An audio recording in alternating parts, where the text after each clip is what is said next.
Magandang araw po, Aling Mirna. Ano po ang bibilhin nyo? Saktong-sakto. Fresh pa po itong paninda namin. Ay, salamat po. Ang ganda nga ng paninda nyo. Ay naku Jenny, tigilan mo ako. Ang gusto ko lang ay kung kailan nyo mababayaran ang inutang ng mga magulang nyo sa akin. Aling Mirna naman, wala na ang mga magulang namin at isa pa sila ang may utang sa inyo. Bakit naman kami ang sinisingil nyo? Grabe naman yung si Aling Mirna. Palibasa kasi alam niyang wala tayong magulang. Kaya kung apak-apakan tayo, ay wagas. Alam ko. Basta andito tayo para sa isa't isa, kuya.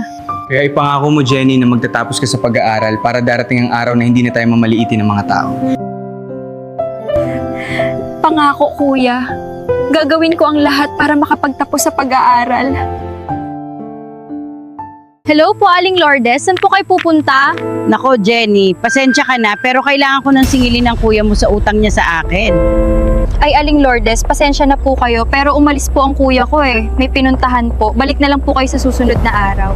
Kuya, nakasalubong ko si Aling Lourdes kanina. Ang sabi ay sisingilin ka na daw sa utang niya. Kailan daw?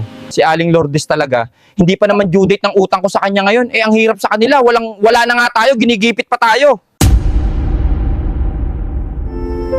Jenny, kapatid ko, gising na. Graduation day mo na ngayon. Yes, graduation ko na pala ngayon. Excited na ako! O Jenny, kumain ka lang dyan at heto, pinagtimpla kita ng gatas para hindi ka magugutom mamaya. Salamat, kuya. The best ka talaga. Hayaan mo, kuya. Sa oras na makahanap ako ng magandang trabaho, ikaw naman ang tutulungan kong makapag-aral.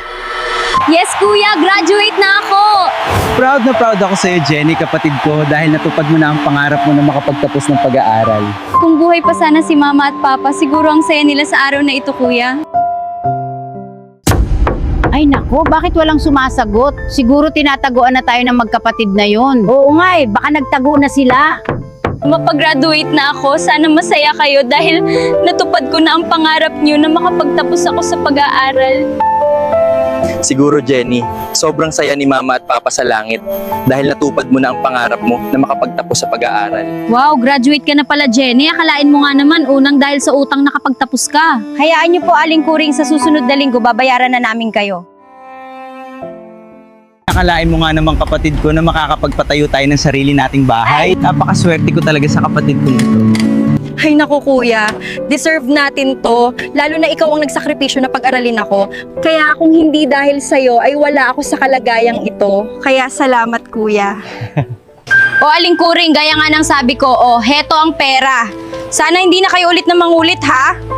Ay nako, salamat naman. Mabuti na isipan yung magbayad. Kasi kung hindi, ipapakulong ko kayong dalawa. Ito na ang utang ng kuya ko sa'yo. Sana matahimik na yung pagbabanta mo sa amin, ha? Akalain mo nga naman o himala at nakapagbayad ang kagaya niyong mahirap. Yan ang hirap sa inyo eh. Porket nakaangat lang kayo sa buhay, ay sobrang taas na ng tingin nyo sa sarili nyo. Mars, akalain mo nga naman na makakapagbayad ang dalawang magkapatid na yun sa mga utang nila sa atin. Oo, hindi ko rin inaasahan.